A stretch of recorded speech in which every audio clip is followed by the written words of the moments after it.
Welcome to the Career Advantage Show, where we help you reclaim your career power and design your working life on your terms. I'm Tony Pisanelli, and each week I sit down with leaders who have faced career-defining moments, such as a devastating job loss, burnout, stagnation, or even workplace harassment, and being able to turn these difficult circumstances into powerful and greater opportunities. All right, today I'm joined by Peter Wright, who is a speaker, writer, and a podcast host who currently lives in Canada. Peter, welcome to the show. Thank you very much, Tony. Thank you for the opportunity to being here. Yes, I know you've got a rich background in both corporate, farming, and also all sorts of things. So today's a one opportunity for you to share your story, particularly around the adverse circumstances that have occurred to you and how you bounce back from that. And hopefully for our audience who are going through their own adversity or have gone through that, let's say job loss, or they're burnt out, or they just had enough of that world, how they can draw on the lessons that you uh, came up for yourself as a result of your own challenges through life. So, Peter, do you just want to just share, you did spend some time as a corporate marketing executive, correct? Absolutely, yes, I did. And obviously you learnt a lot about how to promote yourself and sell and everything. What was the biggest learning from your time in the corporate world? The biggest learning, and this is not a sarcastic answer, is that I didn't belong in the corporate world.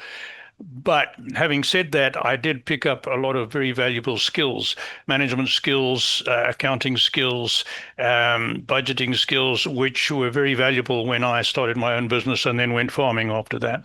So, Okay, yes. Was your departure from corporate world something of your own choosing, Peter, or was it something forced upon you? it was my own choosing, with some influence, if you like. I worked for a very large corporation. I worked for one of the divisions, and the corporation was the result of a merger of two very big conglomerates in South Africa, and I was in the one that was essentially taken over, and the culture changed quite a lot. And I was a marketing guy in a very production and accounting oriented business where they really thought marketing people were on a different planet. So I got a good promotion over a period, and then I knew that I'd hit that glass ceiling. There's no way I was going to get any further um, as a marketing guy, and I was disenchanted with the whole corporate thing. I was feeling burnout and everything else.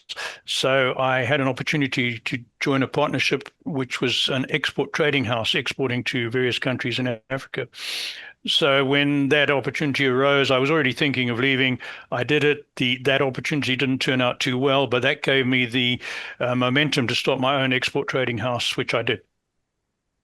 Right. So basically, you're saying your job loss was more of an opportunity than a devastating event. You'd been Yes, tinkering with the that was idea not of leaving. sure. That was not devastating at all. I'd been thinking about it. Okay. Were you fully prepared, or in hindsight, if you went back to that, would you have said, "Oh, maybe would have put few foundations in place"? Yeah. Yes, with hindsight, I think so. But if you wait to put too many foundations in, you can wait forever. That's the other side of it, right?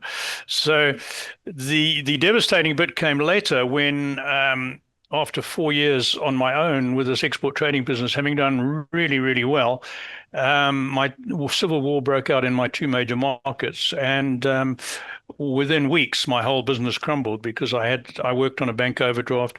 I lost hundreds of thousands of dollars worth of cargo on the ships going up north and on trucks on the road, some of which I salvaged, most I didn't. And I ended up going bankrupt because I'd personally guaranteed everything. I went bankrupt, and I walked out of that without even a car. The only car I salvaged, I gave to my ex-wife. I also was going through divorce at the same time. And that was devastating. Couldn't sell my property because things had changed politically in South Africa, and squatters were moving into where I lived on a country estate. And that was the second time. When I left Rhodesia, I couldn't sell my property because the situation. I gave the keys to the bank, a very small mortgage. South Africa, same, and went to Zimbabwe where my brother was still, and he said it's fairly stable. Come back, and I started yet another business. Worked for him for a while, started another business, and then went farming. So that was my first go around of a devastating loss, and that was quite hard to get over, but I did. And we can talk more about some of the lessons I learned. But the real crunch was the farming political fiasco or chaos in Zimbabwe. But before we get to that, Peter, in terms of lifting yourself out of that devastation of bankruptcy, did you seek counsel or advice or mentoring? How did you work your mentally out of that situation? I'd I'd been an active runner, not at school. I was pretty hopeless at school sports. I played rugby, of course, but apart from that, I was much more interested in equine sports. I had horses as a kid, played polo cross, bit of polo. But in my mid-30s in the corporate world, I started running. And then I got the bug and I started running marathons, and I started running ultra marathons, 50 milers, 80 kilometers. And it's fairly tough to do that. And the big lesson I learned from that is no matter how tired you are, you can take one more pace. So when I was feeling really run down on the marathon, I think, let me just run one more pace. And then when I did that, I say, let me run to the next telegraph pole. I never thought about the finish, right? Let me run to the next electricity pole, telephone pole, that bush up there, little steps, little steps. And suddenly those little steps mount up to 50 miles and you've done it. There's the finish line. You've done it. So when I was going through all this business and emotional and turmoil, I kept thinking back to that. And I said, at the age of 40, you were running 50-mile ultra marathons. If you can do that, you can survive this, right? And that was a big thing, tying the physical achievement into the using that to overcome the emotional and mental hurdles. One step at a time. That's it. Perfect. All right, let's take you into that farm situation and how you lost that and what was the aftermath, Peter. Do you want to just go into that story for us? Sure. So having got back to Zimbabwe, this would be in the early to mid-90s. I'd been divorced for a couple of years. I met a woman that I'd known as a kid and I'd known as a teenager and I'd known as a young adult, and we never really got together for all sorts of reasons. And she was recently divorced, and she was living on a farm, which had been her family farm, where her parents had bought it just after she was born.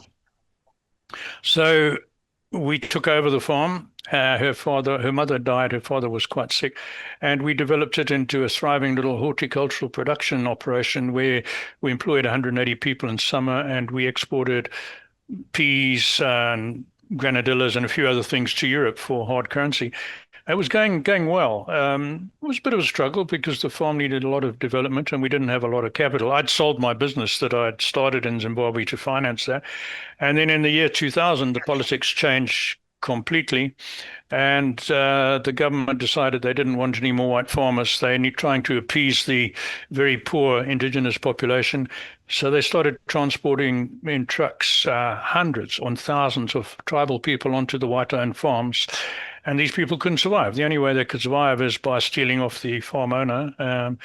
So the intimidation, we went through 3 years of intimidation, death threats, and the government ordered us to leave the farm. And after 3 years, we were the second last farm still operating in a district of formerly 43 farms. And the police tried 3 times to arrest me, to get me off the farm. And they got me on the third time, put me in jail for 3 days and 3 nights under really bad conditions. And I never went back to my home again. They let me out after 3 days on condition I didn't go back home. So Sue, my partner, had 3 days to move all our personal stuff off the farm. A lot of stuff had been stolen. I'd managed to get a little bit of equipment off beforehand, but we lost our crops. We'd been locked into our security fence for days at a time by a mob of government supporters threatening to kill us. And we moved what we could salvage. We moved to my mother. My mother had moved to England, but to the cottage she used to live in on my brother's place. So when I got out of the prison, the police cells, I got back to the cottage and there's all the contents of a 4-bedroom farmhouse spread on the lawn of this tiny little 2-bedroom cottage. And what I could salvage of my fertilizer and farm chemicals and equipment strewn all over the place. And my first thought was, how are we going to survive without all this stuff? That's all I could think about. What are we going to do? We were 54 at the time. Inflation there was running in the thousands of percent. It was even worse than Germany after World War One. So we had to sell everything we could to survive, paid off our bank loan, and my eldest son had moved to Canada in a few years before, and he said, come and look at Canada. We had no money. We would have liked to come to your country, but at our age and with skills that weren't in demand, we would have had to put up a huge bond, and we couldn't do that. We couldn't go to America because we couldn't afford a lawyer or green card. So we came to Canada, and I had to take a job as a farm laborer doing work that I used to pay people to do and working longer hours and under worse conditions than any of my black guys in Africa ever worked. So talk about pride before a fall. That was a real wake-up call. But we survived, and I'm still here 20 years later. So certainly you've hit rock bottom, Peter, a number of times. Yeah. 3 days and 3 nights in prison seems like a short time, relatively speaking. But what were some of the thoughts going through your head? I just couldn't even contemplate the thought of going into prison, to be honest. Well, the start was when they arrested me, they interrogated me for 5 hours. They were trying to find something to pin on me. So they accused me of being trying to overthrow the government. They accused me of collecting arms of war. We all had guns. I had licenses for my gun. They dragged me back to the farm and searched the farm, confiscated my guns and licenses, which my wife got back the next day. They couldn't pin that on me. But I thought they were going to beat me up. And a lot of farmers did get severely, brutally attacked and beaten up. A lot were murdered. They didn't, but I had 5 security policemen in a little room threatening to beat me up and accusing me of all these things. And I managed to hold my ground there. But then they shoved me in the cell. It was 12 foot by 12 foot. And in one night, there were 27 of us in that cell. You couldn't lie down. There were so many, and I was the only white guy. And I thought that they were going to come back and either kill me or sort me out because, as I say, many farmers been murdered. They didn't. Conditions were not good, but the black guys were fine. They were really helpful. They asked my advice. I had to be careful because the police used to put plants in the cell to try and get you to incriminate yourself. And I got through it by playing a game. So we weren't allowed to smoke in the cell, but everyone smoked. So I smuggled a whole lot of cigarettes in my jacket, gave all these other guys cigarettes, and we smoked away. And I kept demanding stuff from the police. I said, I've got to be allowed to clean my teeth in the morning. I didn't have a toothbrush, but they took me to a garden tap outside and I could, get some water and rinse my mouth out.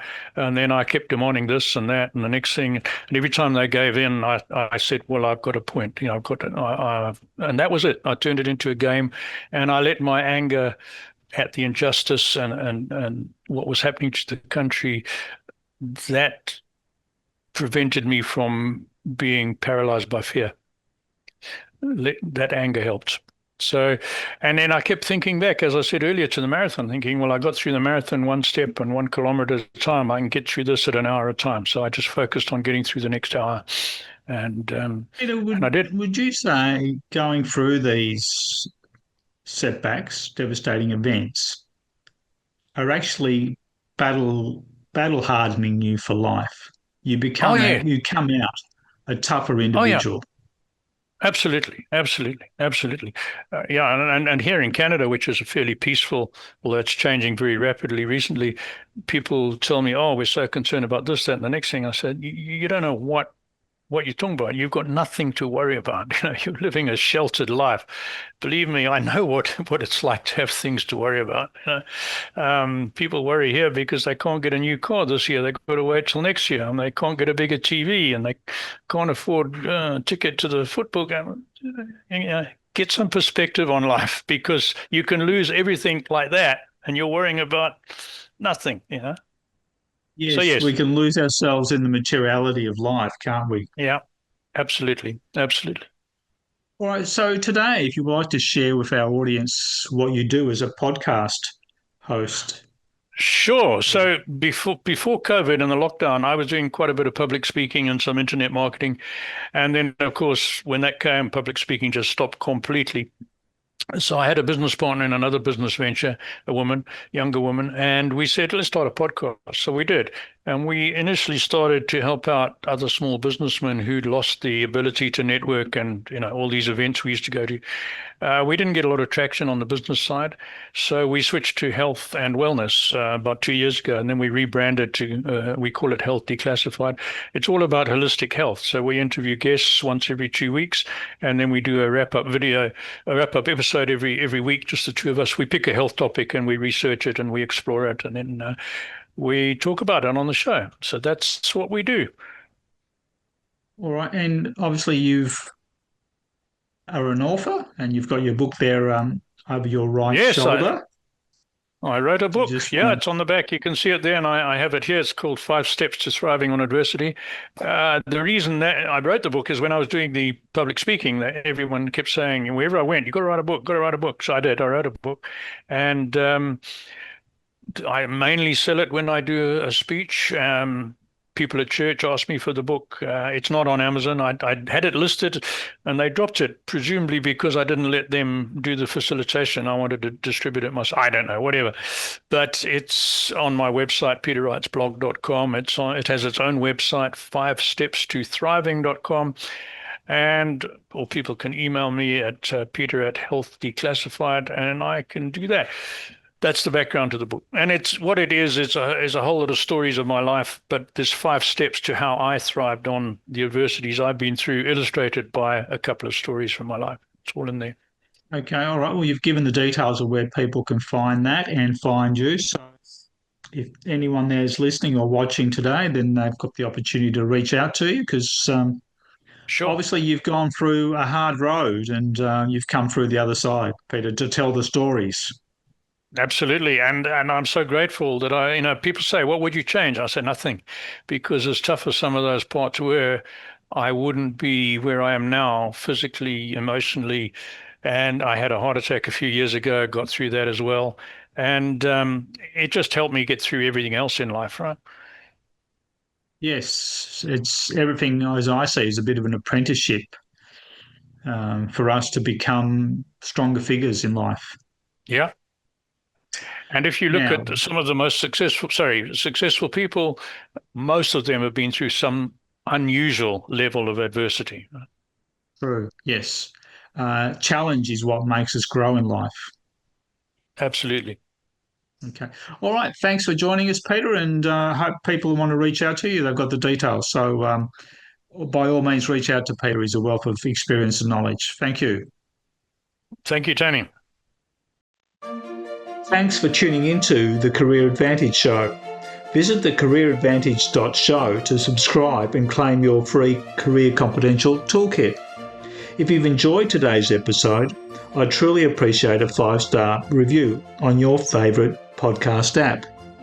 And don't forget to share it with your friends and colleagues who might need a little career inspiration.